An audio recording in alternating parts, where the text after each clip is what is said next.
విశాఖపట్నంలో హైకోర్టు ఏర్పాటు చేయవలసిన ఆవశ్యకత ఎంతైనా ఉంది కాబట్టి దానికోసం ఒక కార్యాచరణ రూపొందించి విశాఖపట్నంలో హైకోర్టు బెంచ్ ఏర్పాటు చేయమని డిమాండ్తో వివిధ జిల్లాల నుంచి అంటే పాత శ్రీకాకుళం, విజయనగరం, విశాఖపట్నం, ఈస్ట్ గోదావరి నుంచి చాలామంది న్యాయవాది మిత్రులు వచ్చారు. మా మీటింగ్ కూడా జరుగుతూ ఉంది.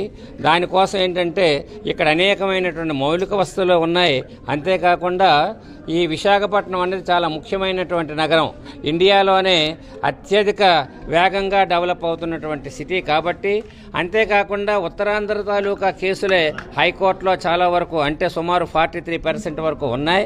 అంతేకాకుండా ఇచ్చాపురం నుంచి అటు విజయవాడ వెళ్ళాలంటే సుమారు 700-750 కిలోమీటర్లు జర్నీ చేసి అనేకమైన ఇబ్బందులు, వ్యయ ప్రయాసాలకి బాధపడవలసిన అవసరం ఉంది, పరిస్థితి ఉంది. కాబట్టి ఎట్టి పరిస్థితుల్లోని విశాఖపట్నంలో అనేకమైనటువంటి కంపెనీలు, కార్పొరేట్ బాడీస్, అలాగే ఇతరత్ర మౌలిక వస్తువులన్నీ ఉన్నాయి.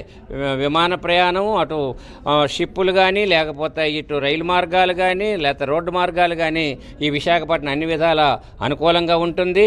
దీనికోసం ఈరోజు ఇనీషియల్గా మీటింగ్ ఏర్పాటు చేశాం.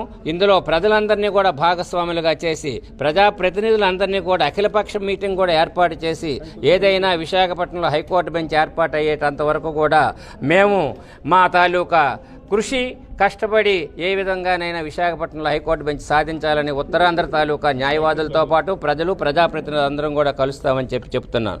అది స్ఫూర్తిగా తీసుకొని మేము ఏది ఏమైనా విశాఖపట్నంలో ఈ సెంట్రల్ అడ్మినిస్ట్రేటివ్ ట్రిబ్యునల్ మరియు విశాఖపట్నంలో హైకోర్టు బెంచ్ ఏర్పాటు చేయాలని మా తాలూకా కోరికను ప్రజలకు, అలాగే ప్రజల తాలూకా కష్ట సుఖాలను కూడా, దానివల్ల ఏమిటి ఉపయోగం, ప్రజలు ఏ విధంగా బాగుపడాలి, ఈ ఏరియా ఏ విధంగా డెవలప్ అవ్వాలని అంటే హైకోర్టు బెంచ్ కంపల్సరీగా ఉండాలి. కాబట్టి హైకోర్టు ఇక్కడ ఎస్టాబ్లిష్ అయ్యే వరకు కూడా మేము పోరాటం చేస్తామని చెప్పేసి ఈ పత్రికాముఖంగా మీ పత్రికా ప్రతినిధులందరికీ కూడా తెలియజేస్తూ ఉన్నాం.